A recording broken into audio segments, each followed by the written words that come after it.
You're watching Tommy TV.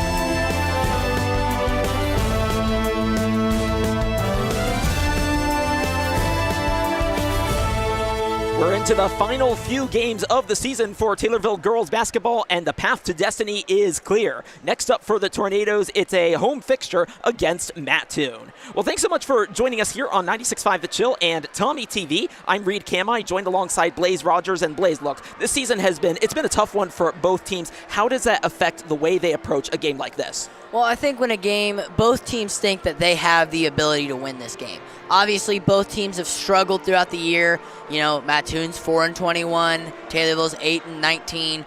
Both have struggled. Both are really looking for another win in the books, and both of them are going to be playing their hardest out to get that next win. Yeah, and we're going to turn to plenty of players on both of those teams. And, you know, for Taylorville, that's obviously going to be Grace Rogers and Bailey Jackson. And last time out against Charleston, for the first time for some time, we've seen actually both of those teams, or both of those players, I should say, on that team perform really well. So, you know, a couple more opportunities, Blaze, for the two players to have a sort of a 1-2 punch performance like that. And, you know, tonight could be one of those nights. Yeah, I mean, absolutely. When you look at, I think that was one of their best games of the year when Grace and Bailey were both going off. I mean, you know, as you said, it's usually one of them go off and the other's kind of quiet, or it's the other way around. And it's like, you know, it's obvious. It's always kind of been like that. But that game where both of them were able to go off, you saw how explosive their offense and defense could be. And they will look to turn one element of their game into the other as well. And I think what's been very, I can't get the words out right, overlooked from this Taylorville team is the effectiveness of their guards as well, right? They have 4 guards, of course, the 2 regular starters in Hope Kitzman and Peyton DeMichael, the 2 who come in from the bench in Max Simplecamp and Joe Durbin, and they've really kind of traded off the duties, and that's allowed them to really stay in these games for a good amount of time, and I think that depth is what's going to serve them well at this point in the season, right? We're at the end of the season. The games matter. You've had a lot of them. So personally, I think that makes a big difference. What say you? I mean, yeah, like as you said, like obviously one of the big things about sports is having those good depth pieces. When you don't have depth, it doesn't matter if you have the greatest players ever. It doesn't matter if you have LeBron James, Michael Jordan, Kobe Bryant all on the same team. If you don't have good depth to be able to rotate those guys out, you're not going to be able to win games. So Taylorville's ability to have so many good rotational guards, just keeping them in games all year round, has just been fantastic for Taylorville. It sure has been, and we'll be able to see how they perform tonight in this one against Mattoon. Well, Tornado Girls Basketball on 96.5 The Chill and Tommy TV is brought to you by your Taylorville McDonald's, where I'm loving it and they love the Tornadoes. It's brought to you also by Taylorville Community Credit Union, the Senior Citizens of Christian County, Country Financial Agent Nicole Patrick, and Scooters Coffee. Scooters Coffee is donating $3 to the Tornado Sports Boosters for every 3-point score by the Taylorville varsity basketball teams. Blaze 94 3-point scores by this Taylorville girls team, 6 away, of course, from the century on the season. So that's contributed $282 to the Tornado Sports Boosters. Hoping for some more, and who knows, maybe we can get to that 100 target for 3-point scores by the end of this one. I would actually fancy them to do just that. Well, let's take a break. When we come back, we'll continue to build up to this one between Taylorville and Mattoon. This is Tornado Girls Basketball on 96.5 The Chill and Tommy TV.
Tornado girls basketball on 96.5 The Chill and Tommy TV getting set for a tip-off at some point between Taylorville and Mattoon here at the Dolph.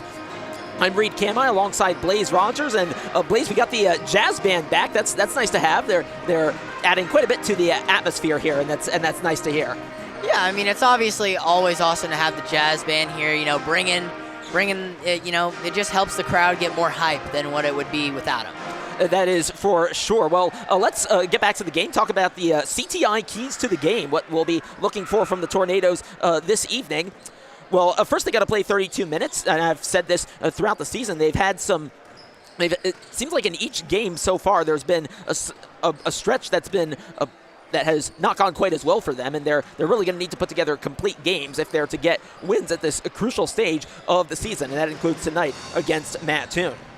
They got to take advantage of mistakes from the opponents. There were quite a few turnovers between, well, really both of these teams when the two teams last met. So Taylorville's going to get some opportunities, and they've got to take advantage of them. We've seen Taylorville not do that on occasion. You'll remember the game away to Effingham earlier this season got quite a few turnovers and extra chances to score points, and did not really take full advantage, and that allowed Effingham to fight back early in the game and then take control from there. And then this Taylorville team, they've got to make their free throws. 6 for 18 last time out against Charleston. That's how Taylorville performed from the free throw line. They're going to need better numbers than that if they're to, again, get wins at this stage of the season. Blaze, your thoughts on tonight's CTI keys to the game? You know, one of the big things you talked about was the free throws at the end of there. I mean, obviously, it's very hard to win games when you're not making free throws. You know, 6 for 18, it's a good thing Taylorville did manage to pull out the win against Charleston, but I mean, you cannot afford to make those kinds of mistakes, especially when they're called free throws for a reason. These should be free points on the board almost every time. So Taylorville, again, only 6 for 18 from the free throw line in that game. I actually don't have the numbers in front of me, but I think Charleston shot about 50% from the free throw line in that game, although had many fewer opportunities than the Tornadoes. Well, speaking of opportunities, I do actually want to talk a little bit about what's next for Taylorville after the regular season. The Illinois High School Association, or the IHSA, as they're a little bit better known, released the brackets for the high school girls playoff tournament. That's going to come up in just a little bit. So all the teams know their paths to a potential state championship. And for Taylorville, they'll be in the regional semifinals, like most of the other teams, to start things off. And their regional semifinal will be against Lanphier, a team that they faced earlier this season. In fact, you might recall, Blaze, that Lanphier was not originally on Taylorville's schedule at the start of the season. It was a game that was added only about a week in advance of that game. So entering the season, the two teams were not expected to face each other at all. Now they'll have had 2 encounters against each other this season, with the second of those happening in the regional semifinals. And that game is scheduled for Tuesday, February 17th, and it will take place at MacArthur High School, a school that Taylorville has played at earlier this season. And tip-off for that one, 6 p.m. again Tuesday, February 17th, and we'll have commentary of it, of course, on 96.5 The Chill. The winner of that game will advance to the regional final. It will happen on Friday, February 20th, also at MacArthur and also at 6 p.m. And they will face one of the 2 Decatur representatives, either MacArthur or Eisenhower, and that will be the regional final. It is part of the sectional that is within a Normal Community West, and so Taylorville has played in that region as well earlier this season. So some familiarity in the playoff picture for the Tornadoes. So, Blaze, now that Taylorville and Mattoon, of course, both know what's next for them in terms of the playoffs, what will they be thinking about in not only tonight, but in these next few games? I think one of the main things they're both going to be worried on or thinking about really is because since they know their path, it's not like football playoffs where, you know, you have to win so many games to get in. At this point, at this rate, you know where you're going, you know where you're playing. It doesn't matter how many more wins you have. I think, obviously, you know, both teams are going to try to win, but I do think both of these teams may consider rotating more of their, you know, bench warmers or bench players in a little bit more than what they would normally do. And we will see how much a rotation both of these teams invoke in a game like this as it goes on. Well, before we talk a little bit about Mattoon, why don't we quickly pause 10 seconds for station identification. This is Tornado Girls Basketball on 96.5 The Chill.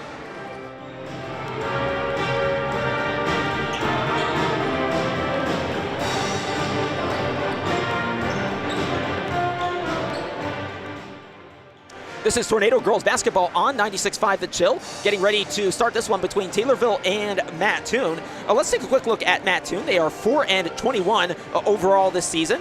They are 1-7 in the Apollo Conference. And so it's been a difficult season in some ways for Mattoon. In fact, they actually had a 14-game stretch earlier this season in which they won just one game, and that was a 43-31 win over Charleston in their only Apollo Conference win this season. So the two teams met earlier this season. That one took place in Mattoon. That was one of those double headers, those boys or in this case girls and boys double headers, and Taylorville took that game by 52 points to 34. And so the Tornadoes will be looking for the regular season sweep of Mattoon in this one tonight. Let's also take a quick look at the Apollo Conference. Effingham is currently on top, 8-0. Mahomet Seymour is second with a 6-2 conference record. So that does mean Effingham will at least share first place in the Apollo Conference, if not take it themselves. Mount Zion is third with a 5-3 record. Taylorville is fourth with a 4-4 record. So they at best could match what Mahomet Seymour has got right now and get themselves into a level for second position in the Apollo Conference. And then Mattoon is fifth at 1-7. Charleston at the bottom, 0-8. And those two sides will actually meet on the final day to potentially decide which team finishes bottom of the conference. We're getting a little bit closer to tip here. I don't know if we're about to have any musical numbers or anything like that. I do actually see the Taylorville players headed back towards the dressing room, so that does make me think that we maybe have some music coming up here. We will see about that in just a moment. I think that is indeed what is going to happen as we're getting ready for the Tornado Fight Song, one of my favorite parts of these basketball events, Blaze, as we get set for that. In a bit of a reduced performance group tonight, but I think that will do nonetheless. Let's enjoy it here on 96.5 The Chill and Tommy TV.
There you have it, the Taylorville Tornado Fight Song. And Blaze, it actually hadn't occurred to me that, if you have the jazz band here in the house, that you could just have them perform the song instead of having to play the recording. Now, the jazz band has been here for a couple of games I've covered so far, and I think this is actually the first time it's occurred to me that they would be playing it live. So, there you go.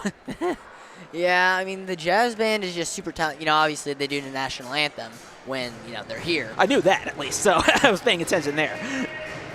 Obviously they have sort of I used to be in band. I wasn't in jazz band, but I used to be in band. They have a set of songs that they'll play. This is one of the songs that they usually play before. They'll usually play something like Sweet Caroline around the end. Okay, nice. What instrument did you play? I was basically all the percussion. All the percussion. Okay, nice. So yep. So we got the percussionist there right now as well. So yeah, no, awesome to have the jazz band on hand. And I think where they really flex their muscles is the jazz music that they play actually at the end of the games. After as folks are getting ready to leave, and the few who have loyally chosen to remain here to listen to it, they really get treated, as do us here as we're taking down all of our equipment at the end of it. Well, the two teams going through their final warm-ups as, again, Taylorville set to face Mattoon. Taylorville, last time out, they won here against Charleston, I should say. That was 50 points to 30. And that win there, and it snapped a 2-game losing run. They had lost to U-High and Mahomet Seymour. U-High second, of course, and then the Mahomet Seymour game, that one came away from home. Mattoon, they're on a 3-game losing run at the moment. They lost last time out to Mahomet Seymour away over in Mahomet Seymour. 57-25 was the final score there. And that came after defeats at home to Richland County and away to Mount Zion. So Mattoon definitely trying to turn things around, and Taylorville certainly wants to finish the regular season on a high and show that they can still compete, including against the opposition that they'll have in the playoffs, which of course we know now is Lanphier, and that will be taking place again on Tuesday, February 17th, with tip-off there at 6. And you can enjoy that one on 96.5 The Chill, and I certainly look forward to it as well. Well, it does look like we are getting ready now for the national anthem, so we will take you to that, and then shortly afterwards, we'll of course have tip-off between Taylorville and Mattoon. This is Tornado Girls Basketball on 96.5 The Chill and Tommy TV.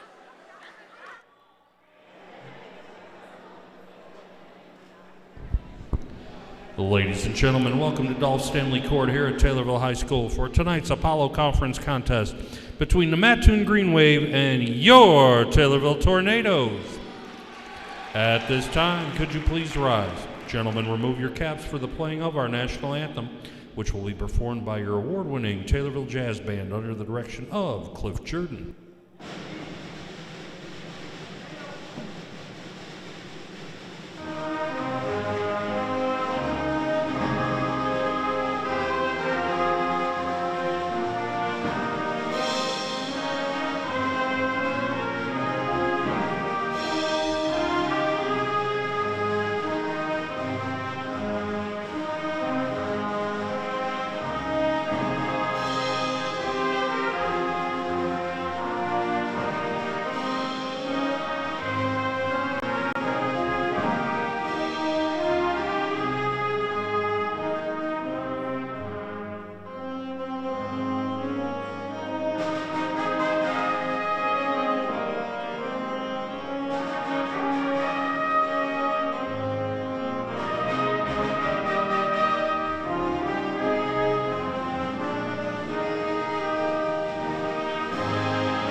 Let's meet the starting lineups. First for the visitors, the Green Wave of Mattoon High School.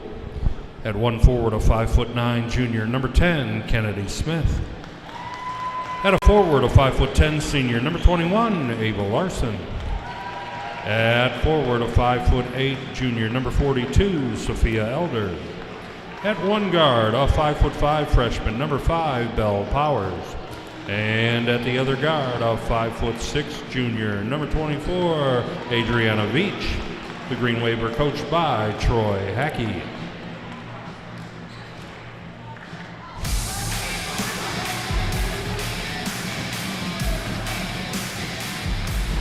And now, let's meet the starting lineup for your Taylorville Tornadoes.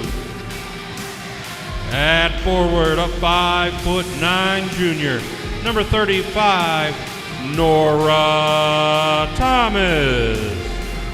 At forward, a 5'9" junior, number 24, Grace Rogers. At forward, a 5'10" senior, number 12, Bailey Jackson. At one guard, a 5'4" junior, number 3, Hope Kitzman. And at the other guard, a 5'2" senior, number 4, Peyton DeMichael. Tornadoes are coached by Hayden Eldred, assisted by Kevin Kitzman and Tad McCullough. Officials for this contest are Eric Williams, Cody Hawkins, and Steve Dryden. This is Tornado Girls Basketball on 96.5 The Chill and Tommy TV. Quick look at the starting lineups. For Mattoon, it's Belle Powers, Kennedy Smith, Ava Larson, Adriana Veach, and Sophia Elder. And for Taylorville, it's, as usual, Hope Kitzman, Peyton DeMichael, Bailey Jackson, Grace Rogers, and Nora Thomas. We're getting ready for the tip-off here. It's sponsored by your Taylorville McDonald's, where I'm loving it and they love the Tornadoes. Ava Larson in the middle for Mattoon. Bailey Jackson in the circle for Taylorville. Getting ready for tip-off here. Ball is up, and it's won by Larson and tipped over to the side in green, and we're underway as they attack from right to left. Mattoon's got it. Veach from the right wing. She then dribbles up to the top now to Smith, who puts up the three, and it's long out to Powers, who tried to give it up, and the jump ball is called, and already the referee signal thumbs up and give the ball to the Tornadoes. It's a little scary there for the Tornadoes. I mean, she was wide open for that shot. Taylorville's lucky she missed that. And another area of struggle for Taylorville has been covering the perimeter. That's a dangerous pass to Rogers. It gets out to DeMichael over at the left corner. Now back to Rogers at the wing. Inside to Thomas, then back out to DeMichael for the three. She puts it up, and that's a short bang there as it's out to Kitzman. And Grace Rogers dribbling around, trying to do the Euro step and lay it up. It misses long to Jackson. Then she hits that one long as well. Out to Grace Rogers as Taylorville gets another chance, and she puts that one in as Taylorville takes advantage of the offensive rebounds. Man, you said that Taylorville got another chance. They got about 40 chances right there. Taylorville getting some rare offensive rebounds, and they cash in the end. Now inside pass, driving from the right side. That was Ava Larson who puts that one in, and an early start there as she's not covered on the drive. I mean, that was just so fast. I could barely keep up. And neither could the Tornadoes. Now Nora Thomas inside lays that one in as she got that pass and then just drove up the lane. I mean, wow, we can clearly see that this is going to be an offensive battle right from the get-go. Taylorville up 4-2, 6:33 left in this one, in the first quarter. Short shot there. That one came in from Larson, and Hope Kitzman is the one who caught the air ball as she goes across, and then the long pass to Bailey Jackson. Low post, and she lays it in from the right side. That steal from Hope Kitzman there kind of just looked like very gentle, like, oh, you're going to give that to me? All right, well, I'll take it. Yeah, it was very kind, I guess, you could say. Taylorville up 4 out of bounds as Mattoon gets it back. That was right about at the halfway line. Right in front of our public address announcer, Ed Nelson. Gets a nice up-close and personal look at it. Now on the right side, that's Adriana Veach, and she lost the handle. It goes to Hope Kitzman, looking for the pass to Bailey Jackson. Gets it now to the left side. DeMichael, foul is called. That should be on the floor. So Taylorville will get the inbound here, and I think it's going to Veach, they say. So she picks up the game's first foul. Looked like DeMichael may have gotten hit in the head right over there. Oh, inbound straight over to the opponent. Pass tipped out of bounds. And it's Mattoon ball, it looks like. As that was Bailey Jackson trying to defend there. Again, another replay. Thank you. The replays, you can kind of see she kind of just reached a little bit too much there. 6-2 Taylorville with 5:47 left. Tipped by Kitzman. She gets the intercept as well. Lays it in. Ends with the 2-and-1. As that's an early impact there from the guard who doesn't score a whole lot, but really got herself into the fray on that occasion. I mean, yeah, what's that, like 2-3 steals that she's had already? And I mean, she's just been great defensively, and now she's got her first points, potential to get another. Here comes the free throw. It misses to the right. and it's rebounded that time by Elder. And the high pass over to Bell Powers. Now to the right side, a couple more exchanges as they drive in on Thomas. Now the three by Powers rolls out to the right side, and it's rebounded initially by Larson, then pulled out of her hand. Who got the last touch? And they say it was the Taylorville player. I think that would have been Jackson maybe. Well, we'll get a better look here. No, that was Peyton DeMichael. And I think she does get her hand out in front as we're seeing on our monitors. Taylorville up 8-2, 5:24 left in the first quarter. Pass over to the right side, Kennedy Smith. Now high over the top pass to the top to Powers. Now back to Smith for three. That one rolls out. Right side, another chance, and the putback is in on the one hop from Ava Larson. Seeing a lot of layups early. I mean, that's what I like. I like the physical, aggressive basketball. Both teams, it seems, just kind of leaving the lanes open. And that inside pass to Jackson, and the foul is called against, that would be, I think, Larson. Indeed, it is. Well, that obviously is gone. It's gone in Taylorville's favor, these fouls. I mean, Mattoon's already at 3. 3 for the quarter, and we haven't played half of it even. Grace Rogers from the right wing drives up against Smith. Now left side, Thomas for 3, and that's nothing but net as she nails that one from the wing. When I said it was the battle of layups, and I was like, I like that. I also like us getting 3, specifically us. 11-4 Tornadoes, 4:40 left in the first quarter. Elder, now left side 3 put up, and it's nothing but net as Kennedy Smith responds in kind. Clearly, Mattoon didn't listen to me when I said I only like it when we shoot 3s. I think they did, and that made them try to shoot the 3. That's my prediction right there. Grace Rogers at the wing. In front to Kitzman, to Michael, the right wing. Oh, high pass to Grace Rogers. She's open, gathers it, steps back, puts up the shot at short. Nora Thomas with a high rebound, and then she's fouled on the follow-up and goes to the line. I mean, that's 4 fouls for Mattoon already, as we see there from Elder. I mean, that was a very blatantly obvious foul there. And, I mean, Mattoon, they need to stay out of foul trouble. I mean, one more and they get free throw, and Taylorville gets free throws for the rest of the quarter. And we still have 4 minutes left. Nora Thomas misses the first of the 2 free throws, which, like the earlier trip, is sponsored by the senior citizens of Christian County. Second free throw is up, and that misses to the right as Grace Rogers gets the rebound, swings the pass out in front, and it ends up in the hands of Hope Kitzman. It was allowed to travel too far for Mattoon's liking. 4 minutes left in the first quarter. Taylorville up by 4. Kitzman, high pass, looking for Nora Thomas, then out to Jackson, 2 from the short corner, and that's long as it comes out to Grace Rogers. She turns around, back to the free throw line, out to DeMichael at the corner. She just gathers it and stays in bounds, then back to Rogers. Oh, had some room, dribbles it off a foot over to Jackson. She puts up the long shot there, and it's just too long and rebounded by Bell Powers. Well, that was a back and forth battle right there. Oh, holy. As Mattoon this time gets away after all of the offensive rebounds that the Tornadoes were able to gather. Left wing, that's Veach. Now to the left side, and the long three that's put up, and it's Kennedy Smith who sinks that one, and Smith has a couple of threes in this game, and Taylorville now only leads by 1. Dang, I guess the announcer's curse is real because every time. What did you do, Blaze? Man, I don't know. Foul called, and that sends Taylorville to the free throw line with Mattoon having maxed out. And the officials need a moment to come to that conclusion, and they eventually do. So with 3:04 left in the first quarter, the Tornadoes go back to the free throw line. It's sponsored by the senior citizens of Christian County.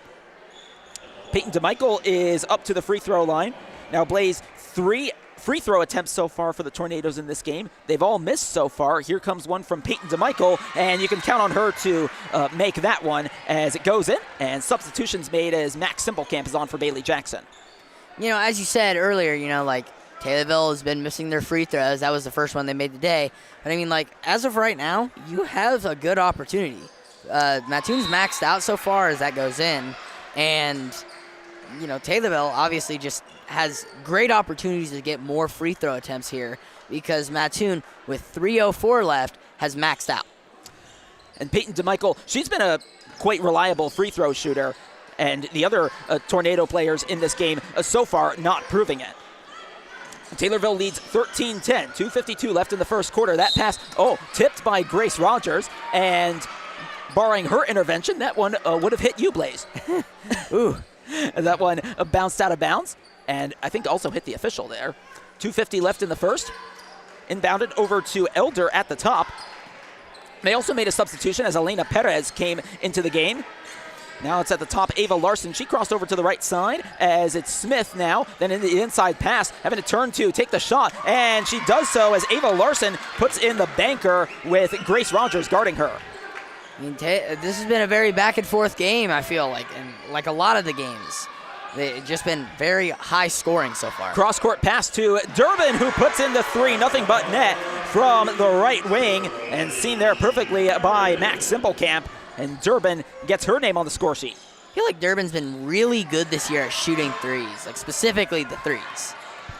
She's come alive in certain moments, and we've seen that here as timeout is called. Troy Hackey wants to talk things over with the side having gone down by 4, 2:06 left in the first quarter. Let's keep it right here on 96.5 The Chill and Tommy TV, because there's just been so many things to digest from this game, right? We've seen actually both teams come up with plenty of offensive rebounds, and that's given them more chances to put points on the board. We've seen the Taylorville players not named Peyton DeMichael struggle early from the free throw line.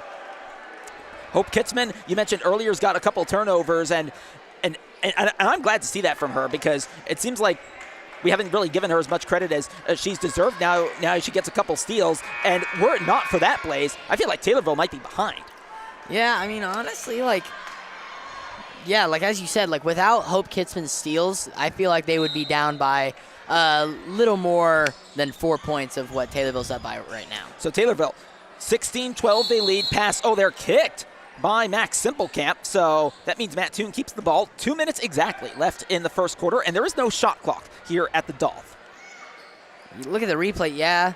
I mean, kicking is, not allowed. I don't know why they do it. Three put up by Kennedy Smith, and that's in off a slight deflection there, as she's gotten all three so far in this game. That's 9 points for her. Left side, Kitzman had room for the three, instead back to the front to Simplecamp, who puts one up, and she hits a three as well. All the guards have scored so far in this game for Taylorville, and they restore their 4-point lead.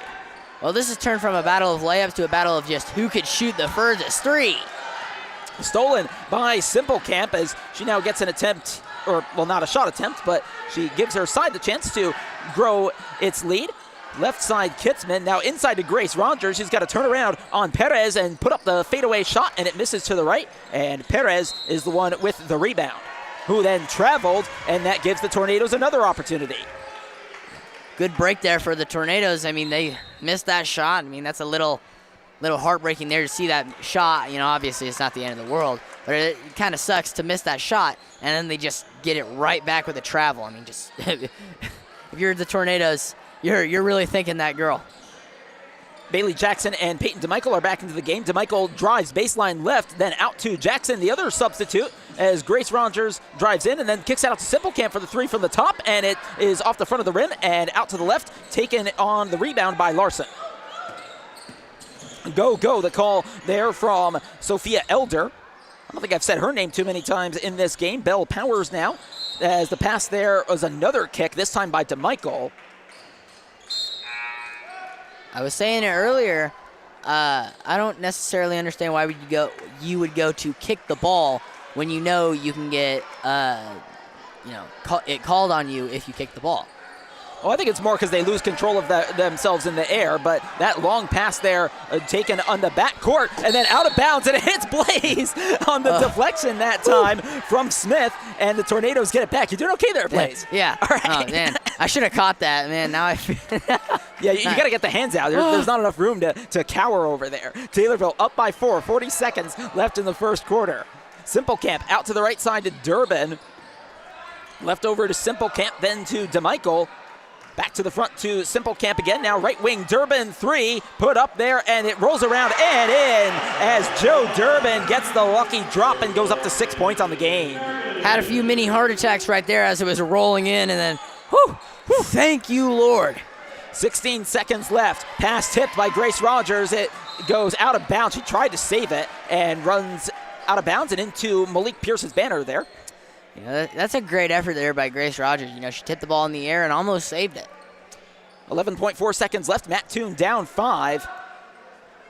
Trying to make this a slightly more manageable game. Inside pass, that's Larson. She's over at the corner, then steps up for the 2. That's a short air ball. Grace Rogers with the rebound. 6 seconds left. She turns around, has to get it up the court quickly. 2 seconds left. Left side to Simplecamp, and she puts up the shot that misses. I don't know if it would have counted either way, but Taylorville up 22-15 at quarter time over Mattoon. This is Tornado Girls Basketball on 96.5 The Chill and Tommy TV.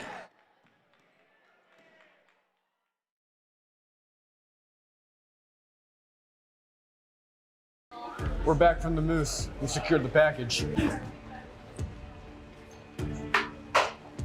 How do I get in? Talk to a CEO student. $35 ticket. Oh, thank you, sir.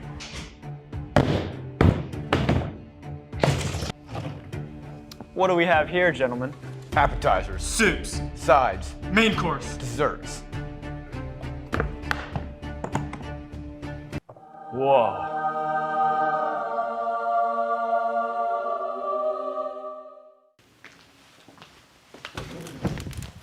$25 men. All with unique skill sets. We await your vote.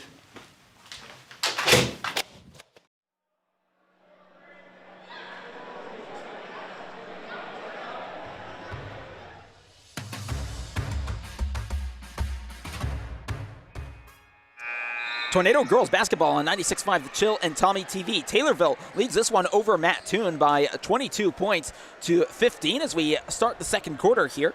Mattoon gets the ball to start it off, and Layla Westra is onto the game for Mattoon. The Green Wave, they are called.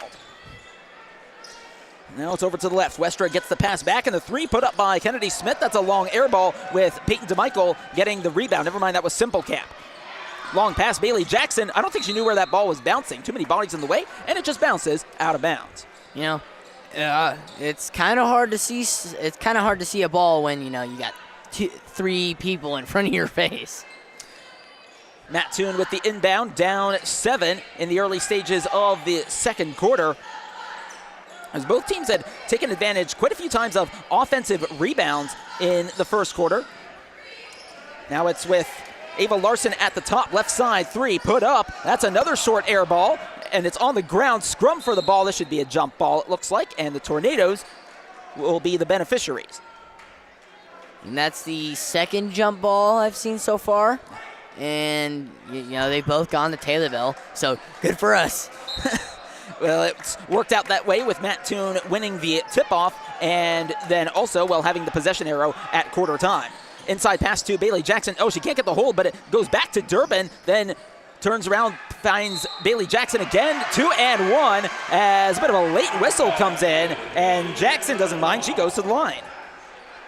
I mean, just great again, and again for Mattoon. I mean, they've just been causing foul after foul on their part, and we've seen Taylorville probably wouldn't have the lead they have right now if it wasn't for their fouls.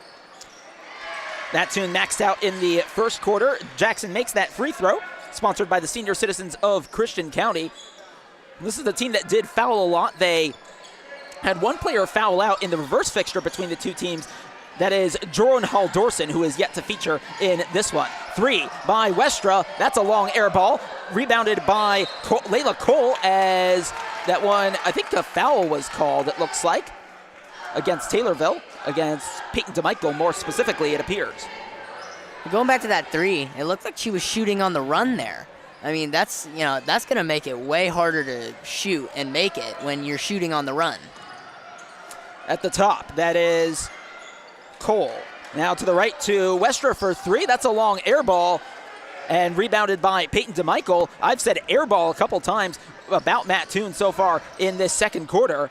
Joe Durbin, right wing, now at the top to Peyton DeMichael. Left side there, that is Simplecamp for 3, and that's a short air ball from Taylorville this time, and from Simplecamp, as Ava Larson gets the rebound. Now back to Larson, who, by the way, scored 17 points in the reverse fixture. She'll be looking for a similar game tonight. Now a 2 put up there by Cole, as that one goes in, nothing but net from the left short corner. First player for Mattoon other than Kennedy Smith or Ava Larson to score. It's also Mattoon's first score in the second quarter as they are down by 8 points. 6:10 left in the second quarter. Front now to DeMichael. Left wing, that is Simple Camp now to Jackson at the right low post, and that one is long off the backboard and rebounded by Mattoon. Long pass, that is Westra. She pulls back up, takes that shot, and it goes right in. So a couple other Mattoon players getting themselves on the score sheet in the second quarter. Well, Mattoon's starting to slowly crawl back into this game. Pass along the baseline that gets to Durbin. That's a long one off the rim and out off Simple Camp last, says the official. Though she doesn't necessarily agree. And she's one of the players, along with Joe Durbin, to be substituted. And coming in, I think Hope Kitzman was one of the players coming in as a substitute. And I think Grace Rogers might have been the other. Yeah, these last few drives for Taylor haven't been great, but hey, at least you can stop saying airball now. Well, we'll see what Mattoon comes up with. At least those air balls were from 3, so maybe they're attempting just the easier shots. Turning around there and taking that one is Larson, and she is fouled. And that will be Mattoon's first free throws of the game. I mean, Taylorville's been pretty good with, not causing a ton of fouls. I mean, the fact that this is their first time going to the free throw line is pretty impressive because I've seen games where I lost my train of thought because I heard that screaming. Yeah, you were talking about Taylorville giving up a lot of free throws. Yeah. Taylorville, I feel like, has given up more free throws from time to time in certain games, but today they've been great at it. First free throw went in, and so too did the second one. So Larson 2 for 2, and Taylorville now leads, but only by 4 points, 25-21. 5:16 left. Grace Rogers, bank shot there as she puts that one in for her first score of the second quarter. I mean, that was just a perfect play call there. I mean, it was fast, effective, and efficient. Into the final 5 minutes of this first half. Inside pass, Larson, she puts up the 3, falls in and makes the basket as Ava Larson. And Blaze, you were saying earlier, it seemed like she was, well, this wasn't really a running maneuver, but she was falling towards the basket. And I'll let you elaborate on that in just a moment because Taylorville's gone into the front court. Right side to Bailey Jackson. She has room for a 3, puts that one up. Long air ball as it's saved, by the Mattoon player. Simple Camp, or rather Kitzman, puts that up, and that's long. Rebounded in the end by Sophia Elder, who, as she stepped out of bounds, they say jump ball. Okay, so Mattoon gets the ball either way after the decision there by the official on the baseline.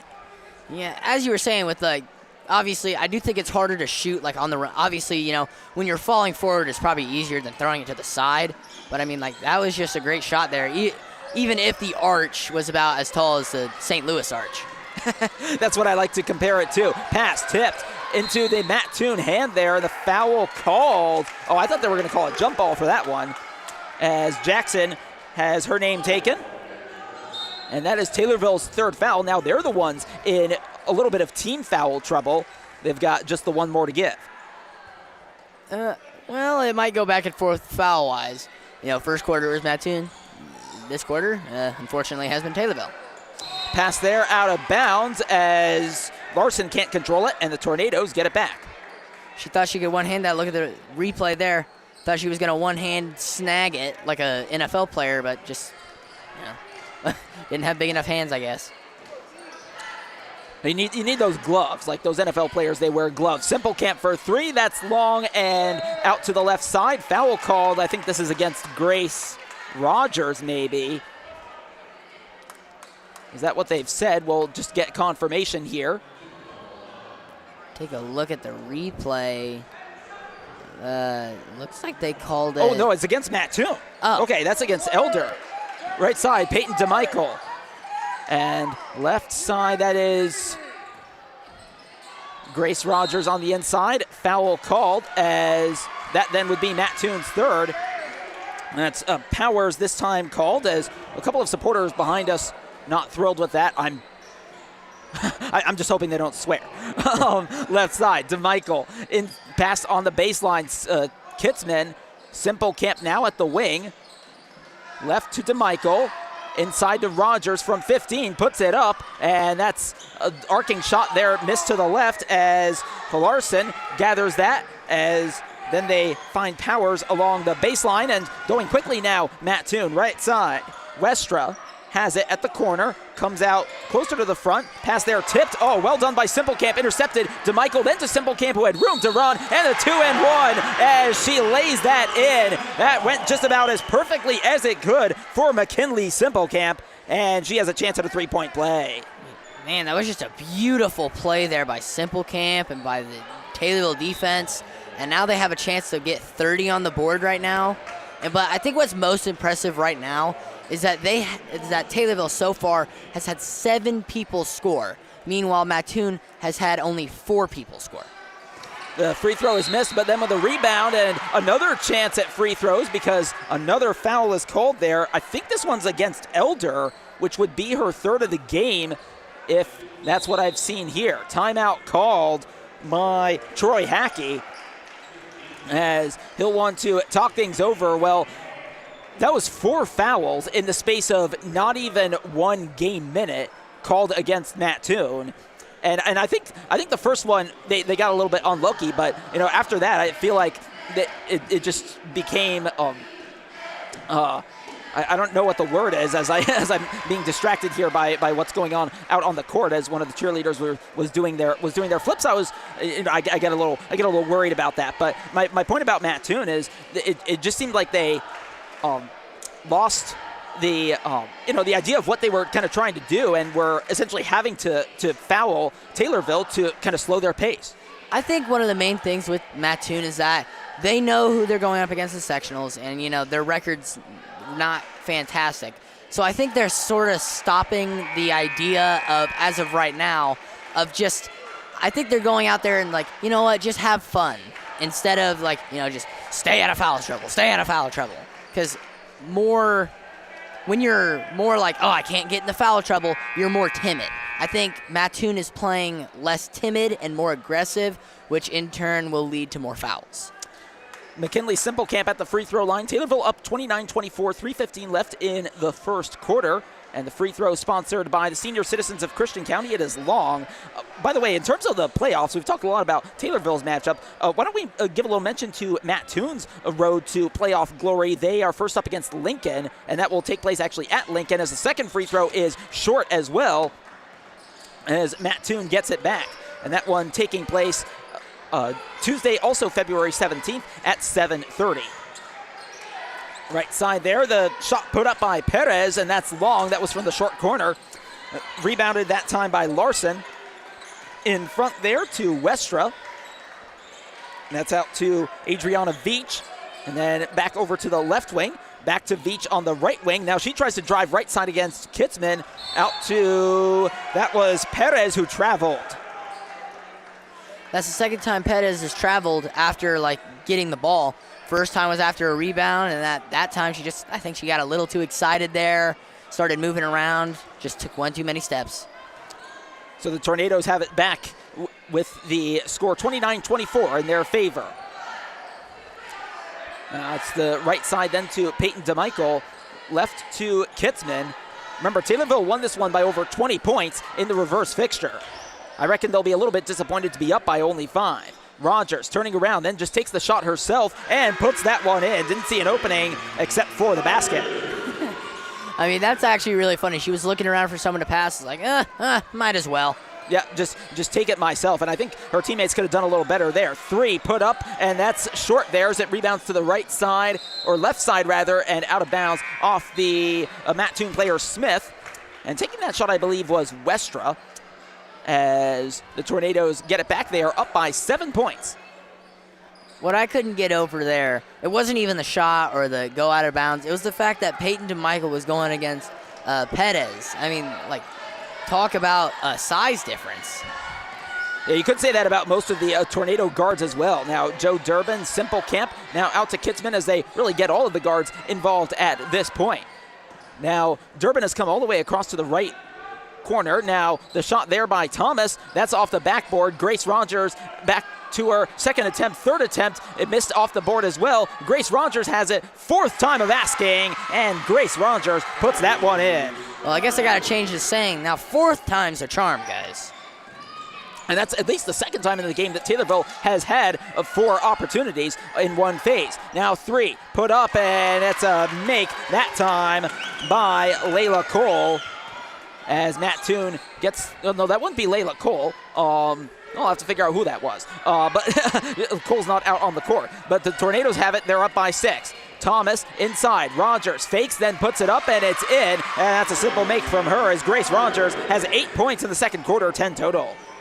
Man, first Taylorville player to get double digits, and she's just been on fire. Now inside there, that is Larson, turns around, takes the shot, and that one is missed as it's back out to Perez in front. That is Westra, right side there to Adriana Veach. And then to the right side, then to Perez. 22 seconds, by the way, left in the second quarter. That one is, that was rebounded by Simplecamp out of bounds. So that gives Mattoon another opportunity. That had been an air ball. So the Green Wave get another chance here with 19 seconds left in the second quarter. We see that from time to time where it's like, oh, it's clearly going out of bounds, just let it go out. But then they get excited. It's like, well, maybe I can get it. And then it just doesn't work out. At that point, what you need really is just the good situational awareness of who's around you and what you can do with the ball. Inbound pass, that's Powers, as I think she lost the handle and it went out of bounds. See, that was good situational awareness right there. Now, I wish I had some better situational awareness, but we don't know how to talk about that right now. It's something that takes practice, and they'll hopefully learn from these mistakes. 12 seconds left. Kitzman got the pick from Thomas, who then gets the pass and puts it right in, as Nora Thomas was the chief manufacturer of that score there. 4 seconds left. Mattoon's got to get it across. Pass there, right in front of the Taylorville bench. No time for the shot, and we are at halftime. Well, Taylorville at halftime leads at 37-27 as they get a couple of important scores at the end of the second quarter. Well, let's take a break. When we come back, we'll have a very quick look back at the first half of this one.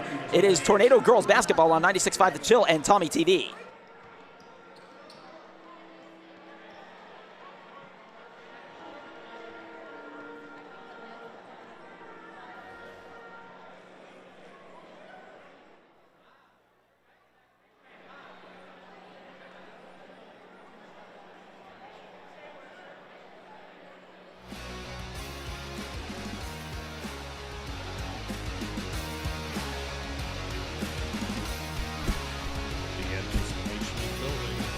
Chuck it up. You know the drill to win cash.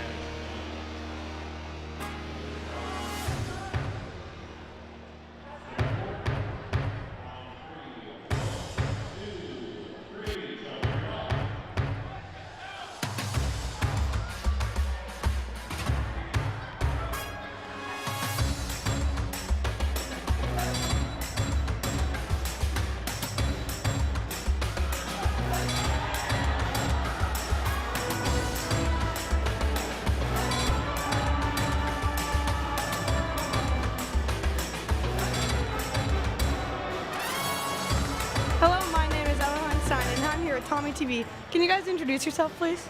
I'm Matthew Heberlin, the president of Christian County Farm Bureau. And I'm Alec Myers, manager of the Christian County Farm Bureau. All right, can you tell us a little bit about Homegrown Heroes? So Homegrown Heroes was something that we were inspired by the We Are 96 campaign, just kind of highlighting Illinois farm families. And we just know that Christian County's got a lot of good agriculture happening. We just wanted to tailor it here to the local level. All right, and then tell me about the award you guys won. The award we won is the New Horizon Award. So it recognizes new and outstanding programs across the state of Illinois for the various membership groups. So we were fortunate enough to win this and be recognized for this new program. All right, thank you guys.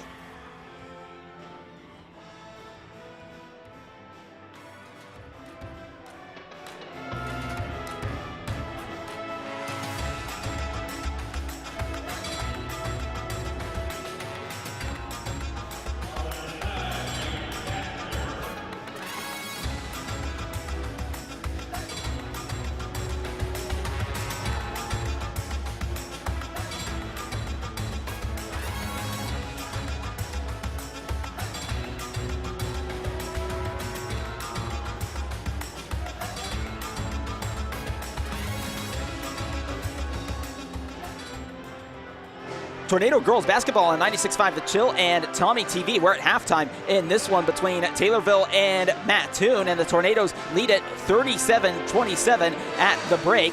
Now, Mattoon had made this game pretty interesting for portions of it, but the Tornadoes got a couple of key scores right at the end of the second quarter, and that helped them grow their lead to 10 points. It was 22-15 at quarter time, and of course 37-27 now. Quick look at a couple of the top scorers. Grace Rogers has got 10 points for Taylorville. Nora Thomas with 7. Joe Durbin with 6. And McKinley Simplecamp has 5. And then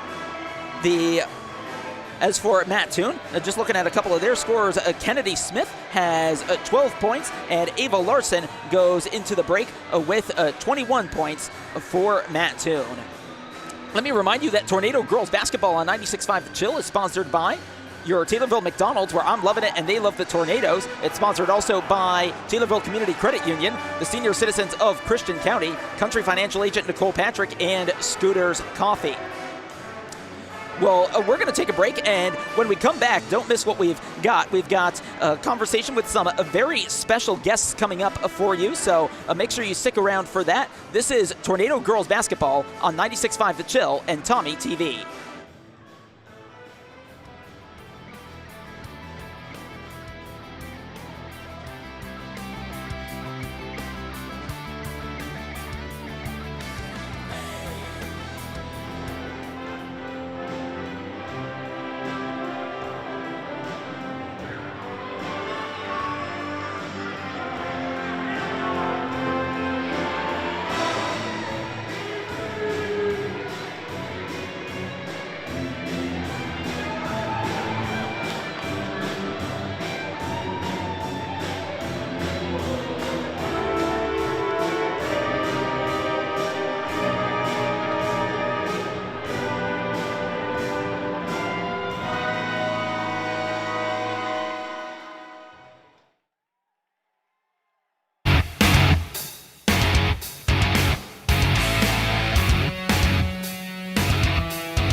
Hello Tornado Nation, my name is Kaylee Sampson, and this is the THS Club of the Week. This week, we are going to be featuring the Tommy Photo Club, Tommy Miss April Mateer. Tommy Photo is a club as well as a class, and in this club, students learn how to properly capture photos, learn the essentials for editing and exposure, improve communication, confidence, patience, and a plethora of other skills. To get into this class, students need to complete an application form, including recommendations and a parent's signature to be considered. Tommy Photo aids different clubs like Tommy TV and journalism by sharing a drive with the members of said clubs so they have access to needed photos of sports or events. Tommy Photo is important to THS because it allows students and their families to gain permanent shots of memories of events or sports that the student participated in, solidifying the moment in THS records. This is Kaylee Sampson, and thank you for listening to Tommy TV's Club of the Week.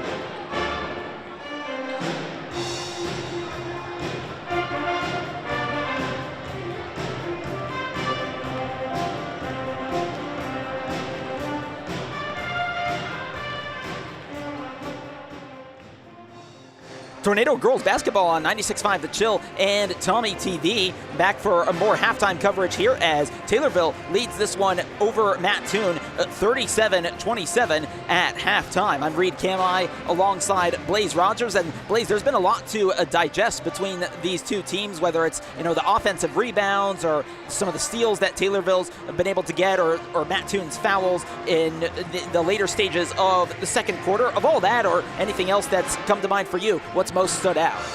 I think what's most stood out is, I think I mentioned this earlier, about just how Taylorville's been able to spread out the ball, been able to get multiple people multiple points. We look at Mattoon, they have 2 people in double digits, but not really anyone else has scored offensively. Meanwhile, you look at Taylorville, Grace Rogers, Bailey Jackson, Joe Durbin, Simple Camp, Nora Thomas. I mean, the list goes on and on.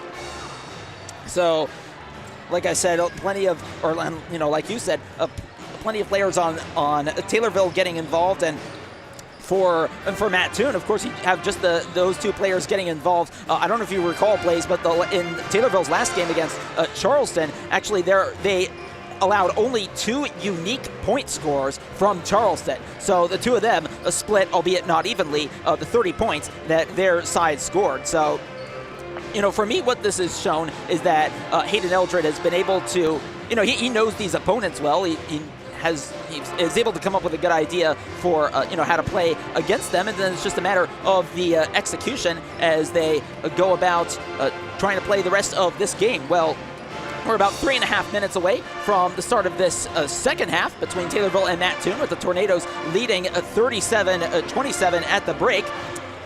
And Taylorville, next up after this one, they travel to Pana tomorrow, and then they close out at home against Effingham on Tuesday, and what's also senior day. Really looking forward to that occasion there. Well, it's enough from me and Blaze for the moment. I do want to send it over to Lincoln, who is set up with a couple of very special guests, and we're about to hear from them. Let's send it on over to Lincoln. What do you have for us? Hello, Tommy TV. I'm with 3 of the 5 Weber sisters, Laura, Katie, and Amanda. Amanda graduated class of 1996. Laura graduated 1998 with 1,298 points. And Katie is number 9 on the lead score of 2007 with 1,249 points. And I just got a couple questions for you. What does it mean to be back in your hometown gym and be recognized where it all started? Yeah, it's great. This is, with my whole career, this was like the best times of basketball. So just being back here, you get all the feels, you get a little like knot in your stomach, like even just, I don't know these girls, but man, it's just cool to be a part of that. So yeah. And what was it like growing up in the same household and all be playing varsity basketball? Very competitive. There was never a dull moment. We were always making each other better and trying to just razz each other a little bit. I bet. And then what advice would you give to these current girls playing on the varsity basketball team? I would say just play your heart out. Don't be afraid to take risks. That's one thing that I wish I had done more of whenever I was playing high school. Yeah. And then I have the same question for each of you, but if you could tell your high school selves one thing, what would it be? To be confident, just to do what you want to do and trust yourself and have fun. Yeah. Just be present. Like, it goes by so fast, and just enjoy it, enjoy the ride, and take the time to realize, what's going on. So, yeah. Yes, absolutely. Be present. Absolutely have confidence. Just enjoy doing it because it's gone so quickly, know. And so, yeah, absolutely. What they said. And knowing some of your stories, I know that for some of you, basketball didn't end when you graduated, but it even evolved. I know you are a assistant basketball coach, and I know that basketball has changed all of your lives, and I thank you for answering these questions here tonight. Thank you.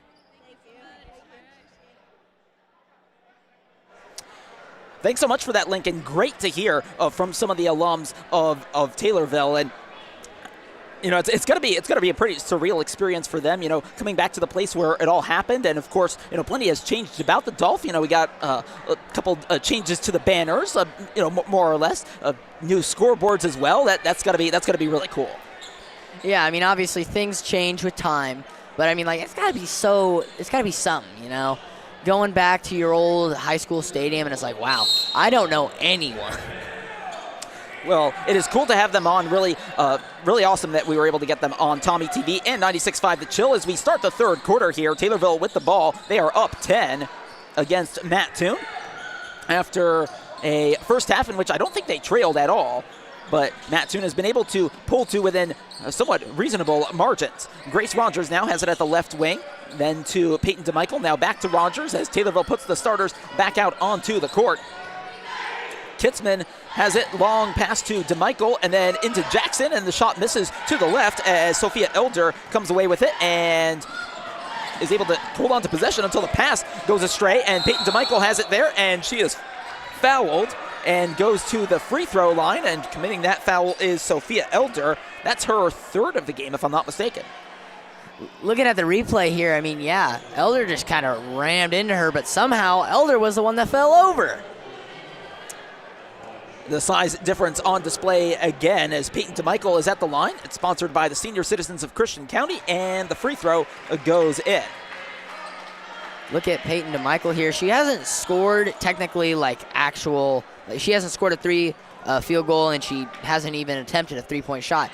All her points have came, and that's number 4, from free throws. And she has 4 of Taylorville's 5 successful free throws, the other coming from Bailey Jackson. So that's not really improved all that much for Taylorville as the pass over the top is out of bounds. Sophia Elder, the intended target there. And the scoreboard is suggesting that was actually her 4th foul, which means it's a bit of a surprise she's actually still on the court. Yeah, I mean, maybe they're just there to have fun at this point. I suppose. Grace Rogers, 3 is short as it's rebounded by Powers, and then, she hits it off to Michael and gets the ball back as it goes out of bounds.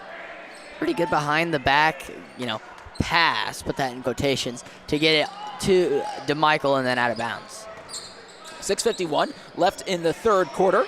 Taylorville up 39-27. Now they have to rush to get it out of the back court, and it's Kitzman who just picks her pocket. Pass to Grace Rogers. Shot put up there. Foul called as it goes board rim out, and committing that foul there, I think, is Belle Powers. Yes, it is. I mean, we're not even like 2 minutes into the game, and Mattoon already has 3 fouls? I think just the 2, but still, that's an early situation here, and something perhaps which their head coach, Troy Hackey, is talking to them about, as he has called timeout. 6:40 left in the third quarter. We'll still keep it right here on 96.5 The Chill and Tommy TV. The Tornadoes with a good start so far to this third quarter, getting Mattoon to commit a couple fouls there as they maxed out actually in both quarters so far, both completed quarters, and of course halfway to doing so here in the third. Now at the free throw line is Grace Rogers. Free throws sponsored by the Senior Citizens of Christian County. And the free throw is up and it's long. So still just the one Taylorville make from a player not named Peyton DeMichael. Second free throw is missed as well, long, and getting the board that time was Ava Larson. Left side then, that's Adriana Veach, who then crosses over to the right, being guarded by Kitzman. Then that pass to the wing and to the corner that time. And it is back over to Adriana Veach, the junior. Now the 3 put up as it's long there and rebounded by the one who took it. Now out to the left side, left corner now. Elder for 3, nothing but net. As Elder on 4 fouls has 3 points to her name now. And that was just a beautiful shot there by Elder, honestly. Yeah, Taylorville left that end of the court pretty well uncovered while Mattoon had 3 or 4 players there. Grace Rogers now in front to Nora Thomas. Back to Rogers. Inside to Michael. Now top to Rogers, or Thomas, I should say, for 3. That one is long, and a long rebound by Belle Powers out to Taylorville's right side. Then the pass to Elder. Now she's trying to make something happen. Goes up against Rogers. Inside pass. Larson then turns around and takes the bank shot, and it goes right in. At that point, when the ball goes in there, I mean, there's nothing but skill there. I mean, that was just an insanely athletic play. 39-32 Taylorville, 5:24 left in the third, and that shot there off the top of the backboard by Grace Rogers. Now in front to DeMichael, fakes the 3, out to Rogers again on the left wing. She's gotten plenty of touches in the third quarter. Inside to Thomas, bank shot goes in, and it looked like it was going to be a little light there, but 2 more points for Nora Thomas, 9 for her on the game now. I mean, just an easy peasy layup right there. Oh! That's tipped. Oh, it's a backcourt. DeMichael recovered it, and she had just turned around and inadvertently had gone into her backcourt. So really unlucky there. Oh, man. I mean, yeah, that's just unlucky there. I mean, like, you can't say anything else. I mean, you can't really tell. We don't have eyes in the back of our heads. Left side 3, put up, and it's in off a couple of bounces there by Smith. 5 3-point scores for her. That's her only scoring in this game. Unreal there from Kennedy Smith. And that cuts the deficit into a third for Mattoon. DeMichael, 3, put up, and she responds equivalently as Peyton DeMichael gets her first field goal of the game, and it's 44-35 Taylorville. Just beautiful back and forth shots. And 3, another one for Mattoon, but that one misses, just clanks off the rim, and it's recovered by Hope Kitzman with her side still up 9.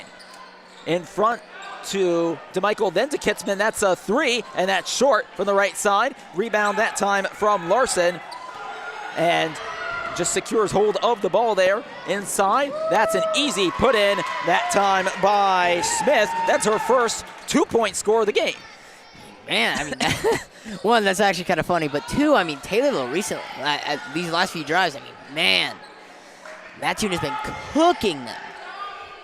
Well, both teams putting up plenty of scores in this third quarter so far. 3:44 left in the third quarter.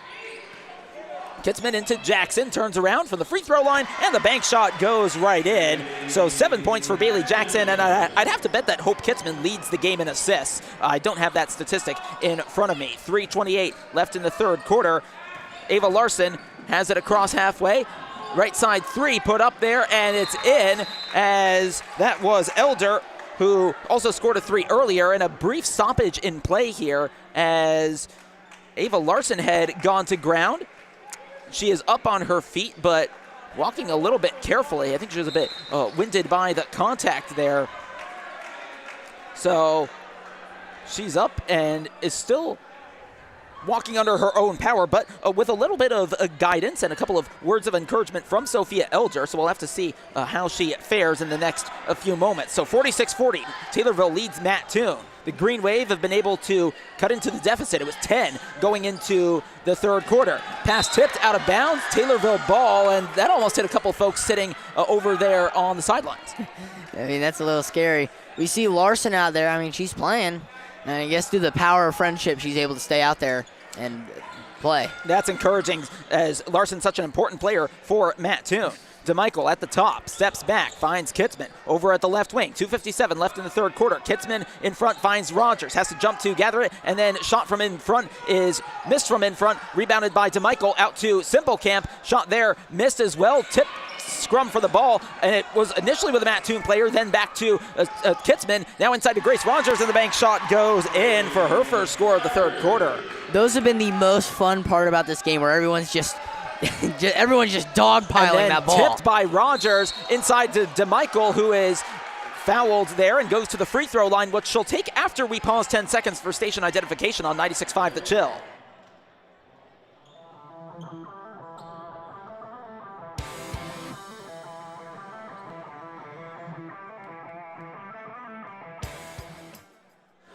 Peyton DeMichael's first free throw goes up, and it's in. It's sponsored by the Senior Citizens of Christian County. That was the third foul of the game for Bell Powers. It's also the third foul of the quarter for Mattoon. Taylorville has not fouled at all in this period. Second free throw, rare miss from DeMichael as it's long, and coming away with the rebound is Ava Larson. Right side then, that is Bell Powers. In front, Adriana Veach now to the right side. Powers for 3, as that one is long there, and it's rebounded by Hope Kitzman. Kitzman's been all over the field, court, offensively and defensively. Yeah, you almost said field there. I probably would have said something like that, especially after a long day, I will say that. I miss football. Yes. Can't wait for that to start back up. Simplecamp, left side 3, and that's short, as on the right side, Ava Larson comes away with the ball. She just stepped back a little bit, Simplecamp, to put herself in 3-point range for real. Smith, 3 from that same position, and that's in as Kennedy Smith hits yet another 3, her 6th of the game. It also helps reorient the net over there, part of which was actually caught on the rim. But now it's in order as Kitzman has it on the left wing. In front to Simplecamp this time. Inside pass looking for Rogers, tipped by a Mattoon player and out of bounds. That was Larson who got her hand to it. Substitutions as Joe Durbin and Julie Wayman come into the game for Peyton DeMichael and Bailey Jackson. It's good to see Julie Wayman getting her first minutes in the game as quick inbound pass to Grace Rogers, and then she gets the bank shot to go, and well, that was a perfectly timed ending to your statement there, Blaze, as with 1:13 left in the third quarter, Taylorville is back up by 8. In front, that's Layla Westra, who's also come in, and then Perez with the 3, and no, they say that's just 2. Perez with her first score of the game, so it's a 6-point game once again, as we're under a minute left in the third quarter. That is Durbin over to Kitzman at the 3-meter line for volleyball. Simplecamp. Now back to Kitzman. She's at the right wing this time. Durbin now. Inside to Grace Rogers. Turns around, finds Simplecamp, and the bank shot is a 2-and-1 as she gets back onto the score sheet and on for the first time in the third quarter and goes to the free throw line. I mean, I think the funniest part about this, honestly, Scooter's Coffee is really fortunate they decided not to go every three-pointer from the game, because if that was the case, they would probably have to file for bankruptcy after the insane amount of threes that have been today. Could well be, as the free throw is short there from Simplecamp. Tipped around, Wayman with the rebound. Grace Rogers now in front, could put up the shot, and she does. Grace Rogers with now 16 points on the game, and Taylorville is up by 10 with 25 seconds left in the third quarter. Westra in front, that is Larson. At the top, left side with a foul. No, it's not a foul. It's a travel as Perez is called again. Looked like there might have been a slight bit of contact, but not enough in the eyes of the officials. Yeah, getting a replay here. I mean, Simplecamp went flying through the air like Superman to try to get that ball. That was some devotion there. She was ready for the three-point shot. 13 seconds left. Hope Kitzman has it. Pass right there to Simplecamp, inside to Grace Rogers, who is unmarked. It's short, but to Julie Wayman, and she's fouled as she goes up, so Julie Wayman will shoot free throws. I mean, I think when people see Julie Wayman, like, first impression, if they saw the video, they'll probably think of the video.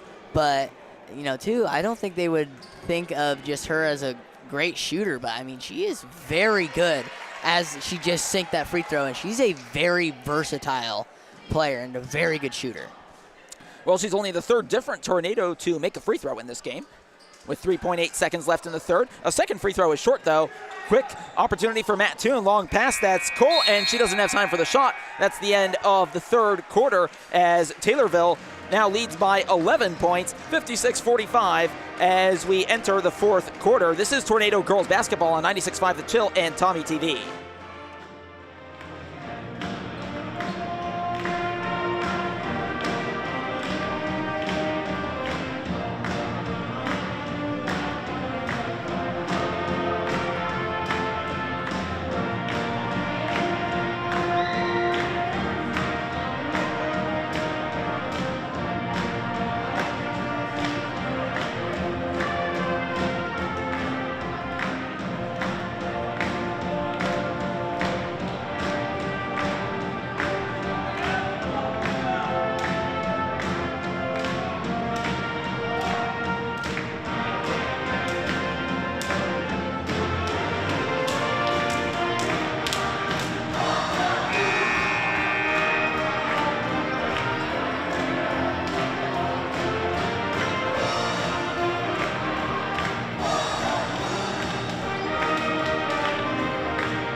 Tornado Girls Basketball on 96.5 The Chill and Tommy TV. Taylorville leads 56-45 going into quarter number 4 of this one against Mattoon.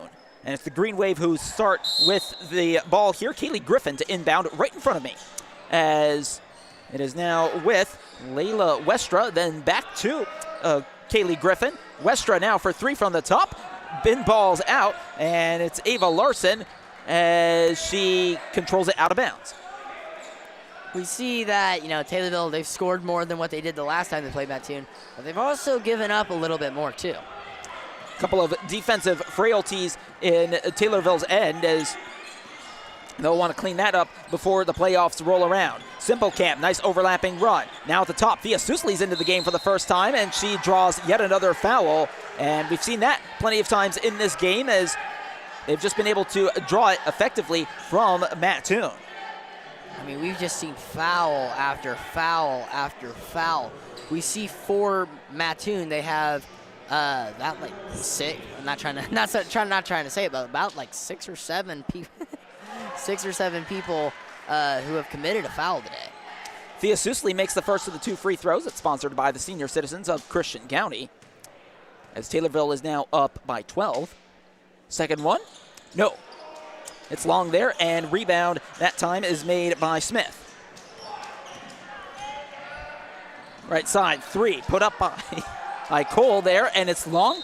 Tipped out by the Mattoon player. Okay, I thought maybe Simple Camp got the last touch there, but Tornadoes do get it back there. 7:23 left in this one. Taylorville up 12. Oh, bit of confusion as Durbin can't get to the inbound, and neither can Thea Sussley, who came in from in front, and it rolls out of bounds.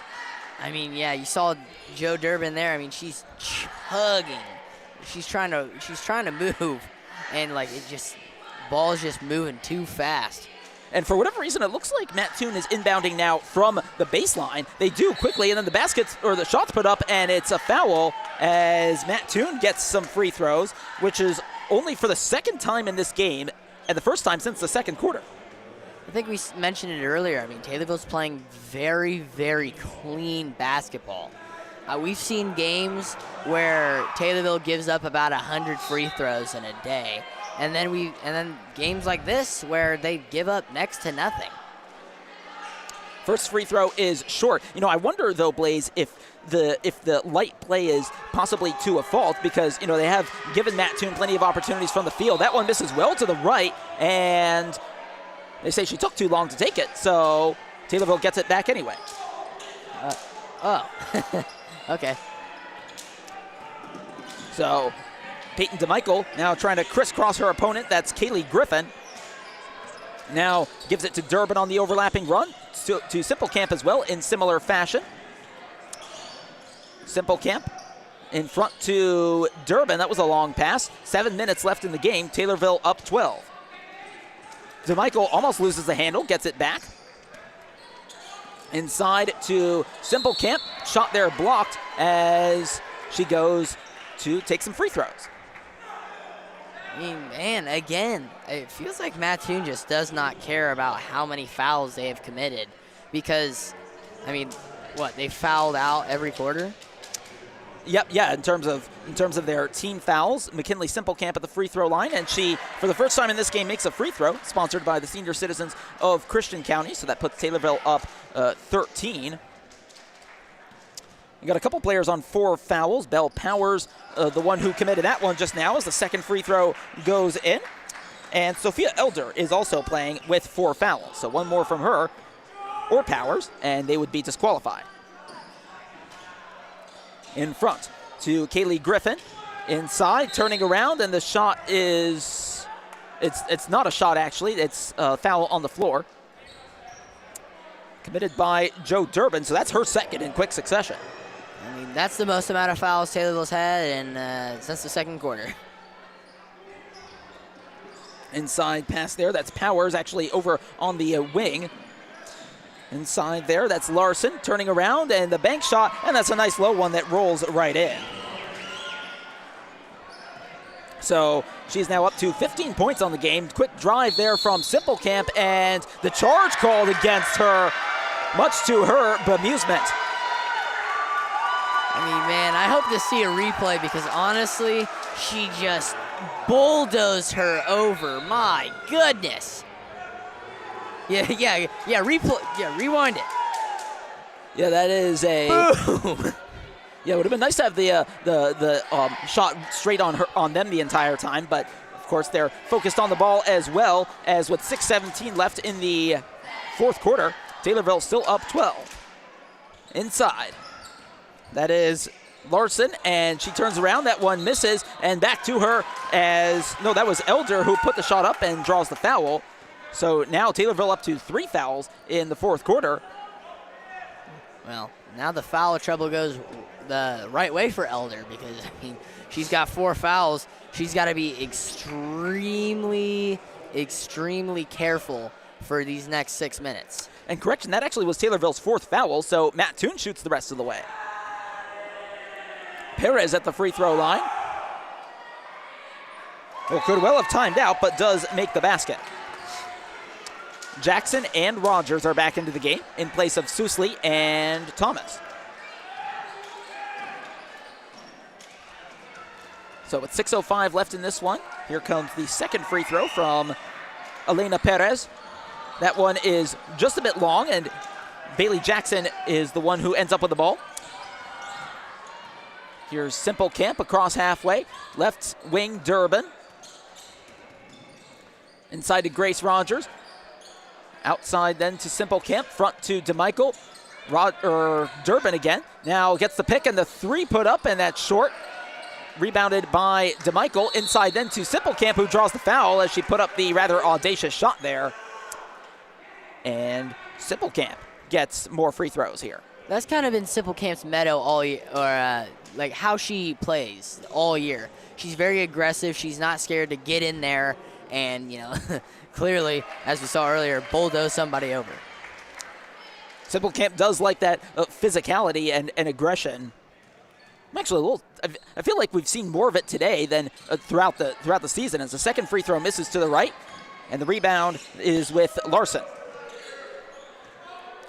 Pass there, that's Bell Powers. Right side then, Smith. Now Elder for 3, and that one misses off the rim. Out to a Mattoon player, that's Powers, who powers her way through and scores for the first time in the game. Taylorville up now by only 10, 5-12 left in the game. Simple Camp would have had room for the 3 from the right wing, and instead travels. I think she was trying to adjust to all that space she had to maybe take a shot. Well, I mean, we see here, Taylorville, from time to time, they've just sort of given up these little stretches. Nothing too horrible, but still, it's a little scary. 60-50 as the 3 is up, and it's nothing but net, as getting that one is Ava Smith for her 7th three-point score of the game.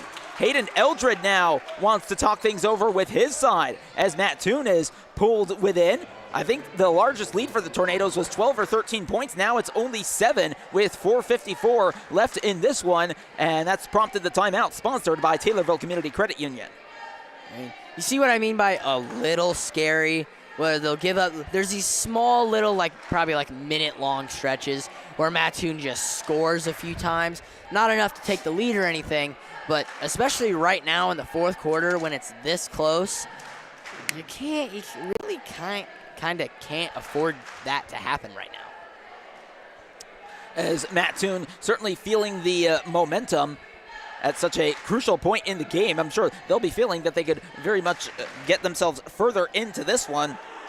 And Taylorville certainly with the task of stopping Kennedy Smith, who, again, 7 3-pointers so far in this game, and another 2-point score, so that's 23 points for her in this game. She has only 1 foul to her name, compared to a couple of her teammates, still Powers and Elder, who have 4 each.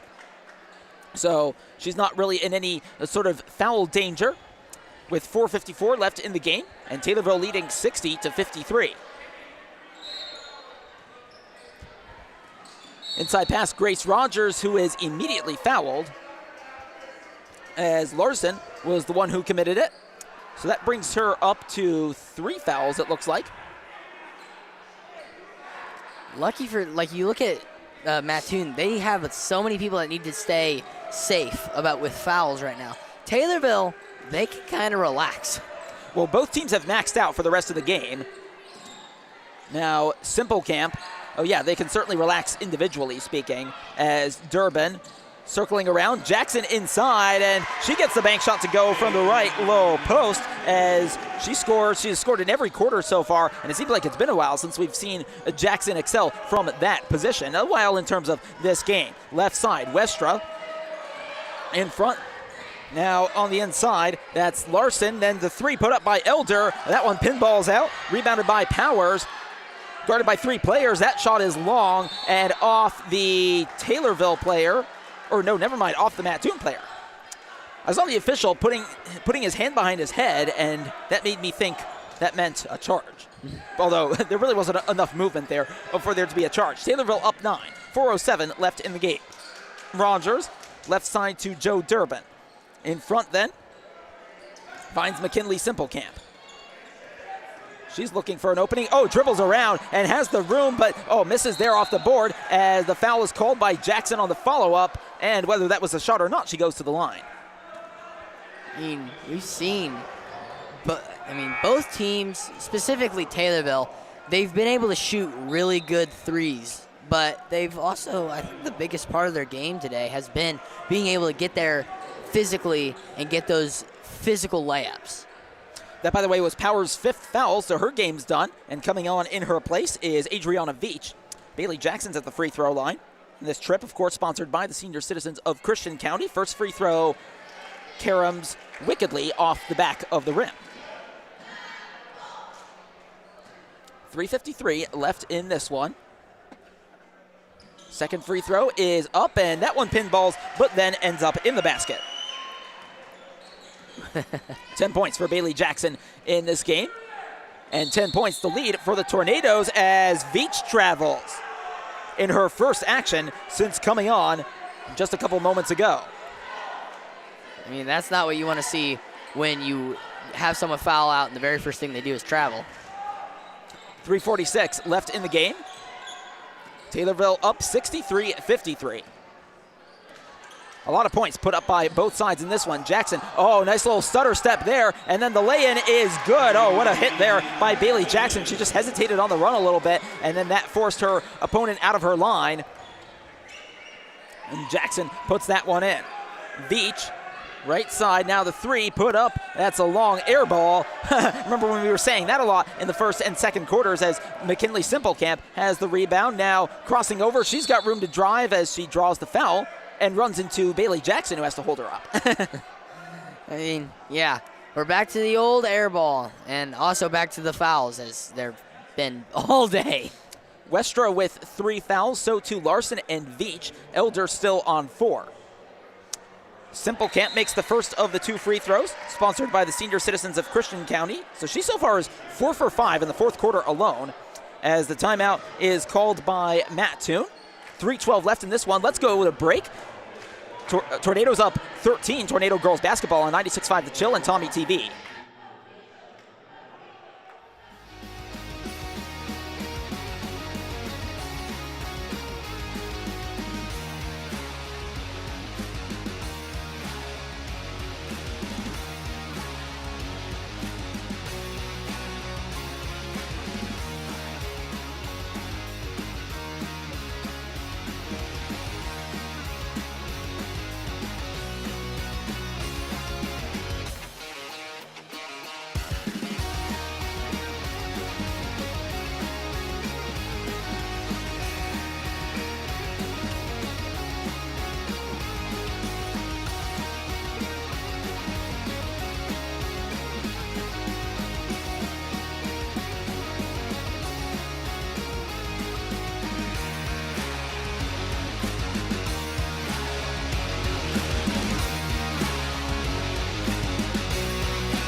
This is Tornado girls basketball on 96.5 The Chill and Tommy TV. Second free throw by Max Simplecamp goes in, and Taylorville now leads 67-53, 3:08 left in the game. As they look like they are going to comfortably secure the win, but still some time left. Turning around the shot there, and the foul committed by Bailey Jackson, which is her second of the game. You know, as of right now, I'd be, if I'm Taylorville, I'd be comfortable. You know, obviously there's 3 minutes left in the game, but as of right now, the score, you know, I mean, I'd be okay with it. Now here comes Larson. with the first of 2 free throws, and that's short. In fact, short enough that the ball doesn't even bounce off the top of the rim, just off the side. Grazes it. Yeah. That's how I would be if I played basketball. I could not make a shot to save my life. And the second free throw goes in. I don't know if I'd hit the rim. I'll just leave it at that. 67-54, Taylorville. 2:56 left in this game. That's why I'm sitting right here. Zimpelkamp on the right side. Long pass to Jackson. That's over her head. That actually bounces towards the Jazz band. Out of bounds. Oh, right in one of those bleacher seats over there. Almost got a souvenir ball. Yeah. Pull out a pin out of your sock and sign it really quick. Yeah. I shouldn't say bleacher seats. Those are the, well, you know, they're like at baseball ballparks, right? The seat that folds right out. 3 is put up short there, rebounded by Joe Durbin. Can she hold on to it? She is fouled as Westra is called there. Taking that shot, I think. I actually lost track of who it was. Oh, and Durbin has actually had to come over to the press end here to recover that ball. It actually bounced underneath one of the tables, one of the side tables that's added to our table here. This ball just wants to run away. It's really trying to get out of here. Well, there was another ball that actually came up to our press table. It must have gotten there pre-game because I didn't remember it ending up there. So not really sure what happened.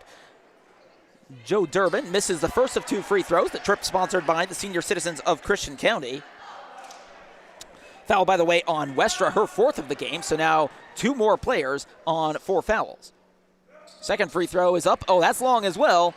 And the rebound that time by Westra. Dribbling across, Larson in front. Now the 3 by Westra. That's short. Rebounds back to her. In front, fakes the pass. Now back to Westra. Now she tries to drive baseline right, and foul called against Grace Rogers. That's obviously, you know, you don't want to foul, but that's Grace Rogers' first foul of the game. For how long she's been in the game, having it just be her first foul is really impressive. And she had a couple of games earlier this season where she ended up in foul trouble, and for her role on the team, that is not a position you can be in. As the first free throw, looked good, but missed from Westra as it just bounced out on the right side. Hope Kitzman into the game for Peyton DeMichael. Yeah, I remember one of the boys' games we did, or me and Leroy did, and one of the keys to the game was keep Grace out of foul trouble. That's right, and second free throw there is long. Oh, pulled out there by Larson, and she is fouled, so goes back to the free throw line. We're going right back to it. Kitzman with her first foul of the game. So it looks like all of the starters have committed at least 1 foul now, but hey, it took till 2:14 left in the game for that to happen. There truly is a first time for everything. Larson makes the first of the 2 free throws.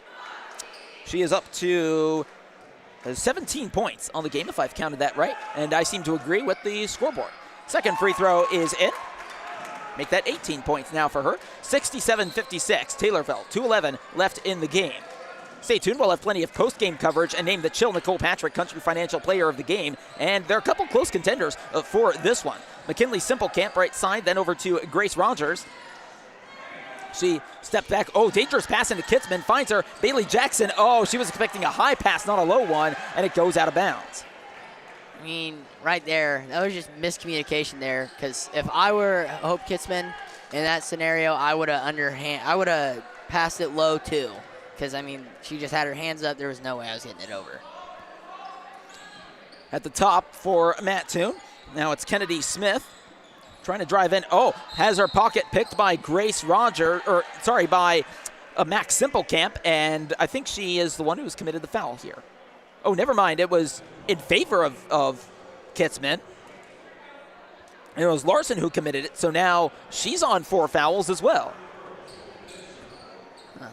Looking at the replay there, and they were just fighting on the ground for the ball, and it just sort of popped out. So Hope Kitzman at the free throw line. First free throw is in.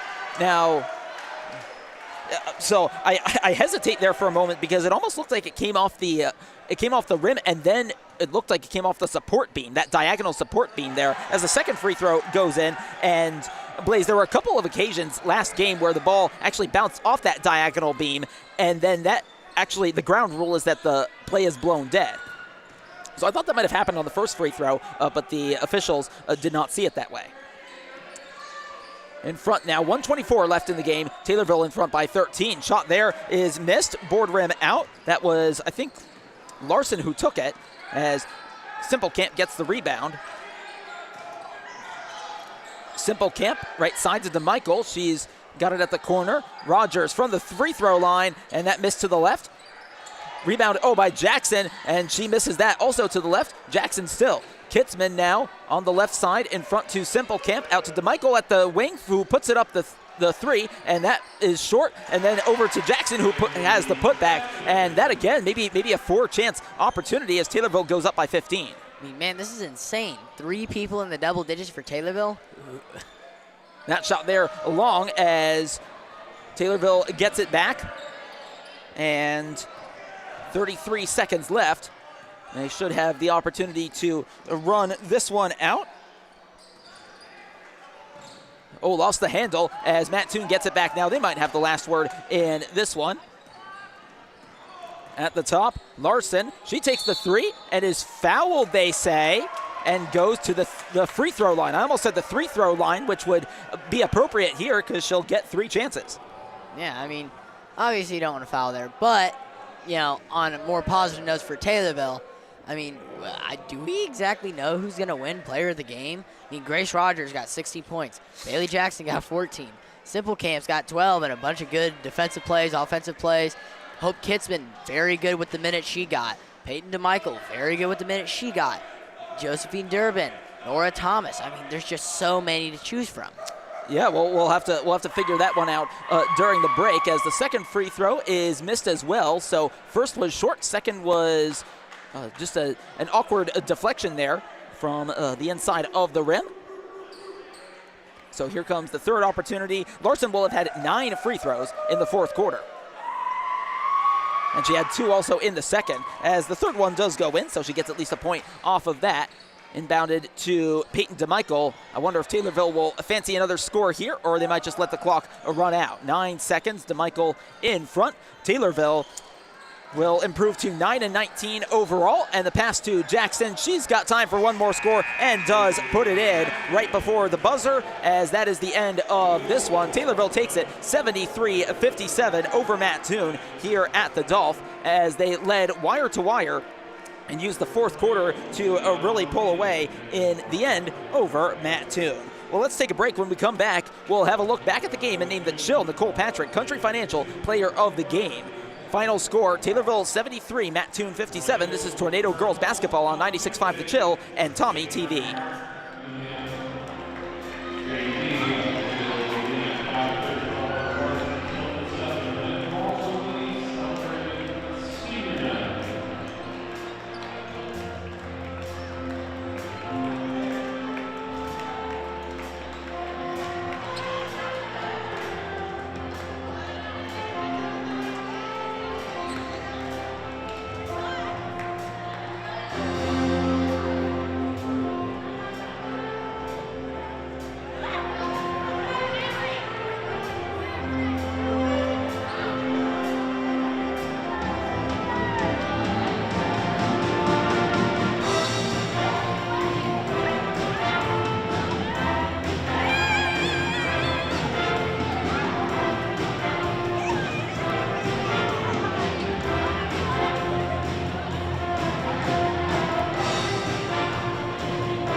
Tornado girls basketball on 96.5 The Chill. Taylorville has won this one over Mattoon by 73 points to 57 on this Friday night of high school basketball action. Thanks for sticking with us here on 96.5 The Chill and Tommy TV. I'm Reed Camai alongside Blaze Rogers. And Blaze, we really saw Taylorville come alive in the fourth quarter, whether it was from some of their top point scorers or just getting those offensive rebounds and giving themselves good opportunities to get scores, and they made it count.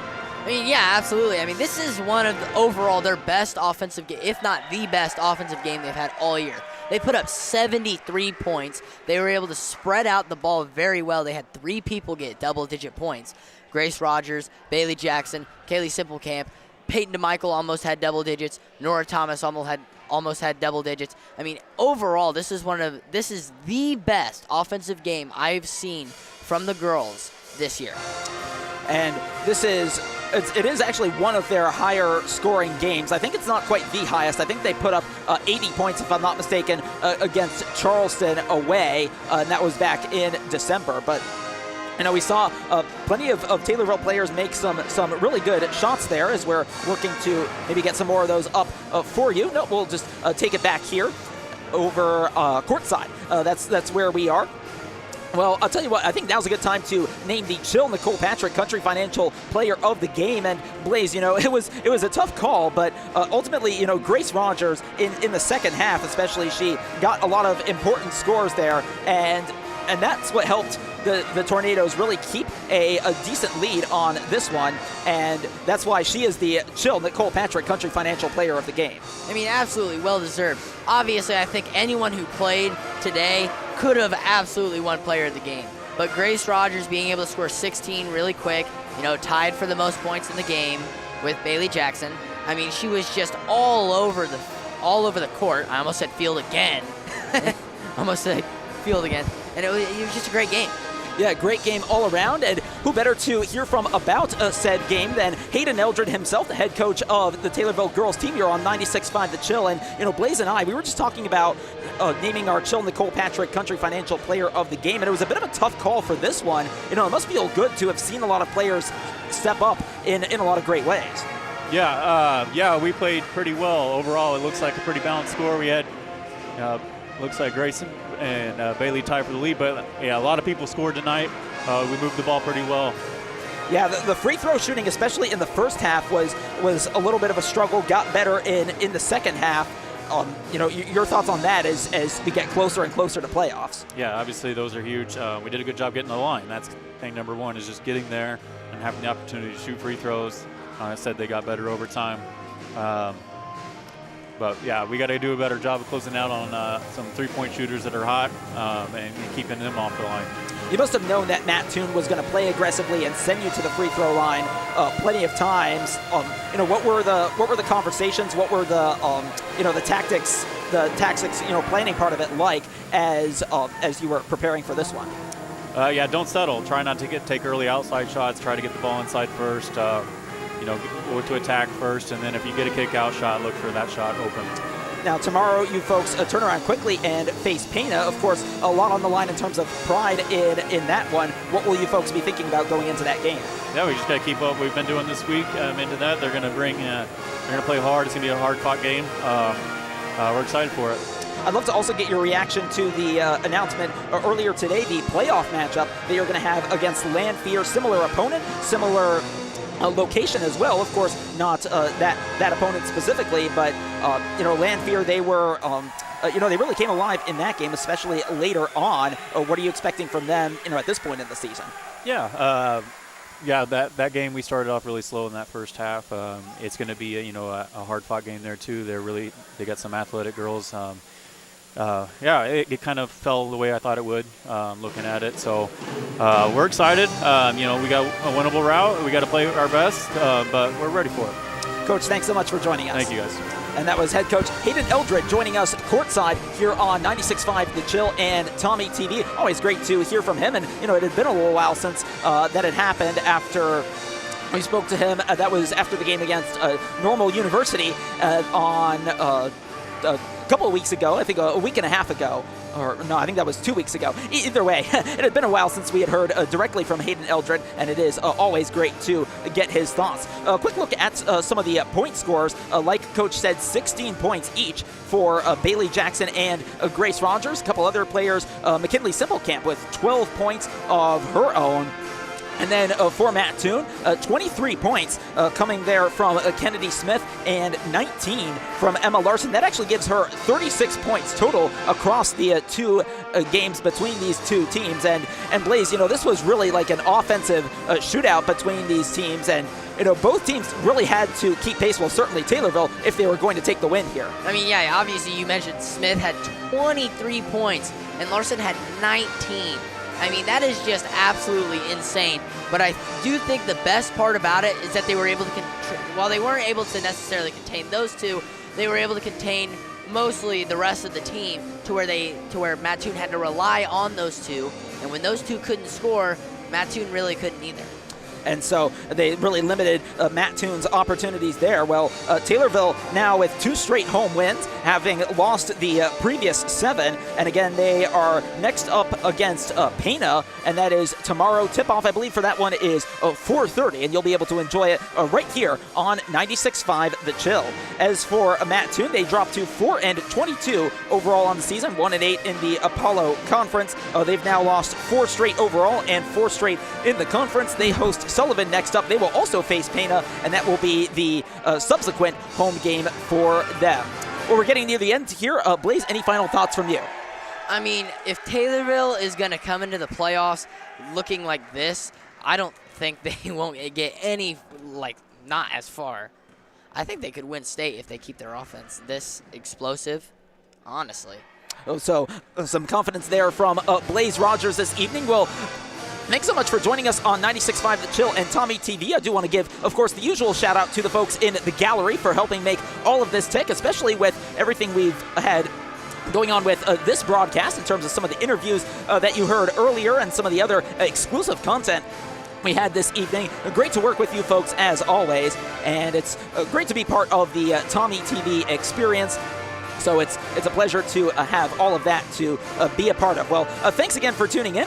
From Blaze Rogers, I'm Reed Kamai, and I hope you all have a good night. And join us tomorrow, of course, for the game against Pana, tip-off at 4:30 on 96.5 The Chill. Have a good night. You're watching Tommy TV.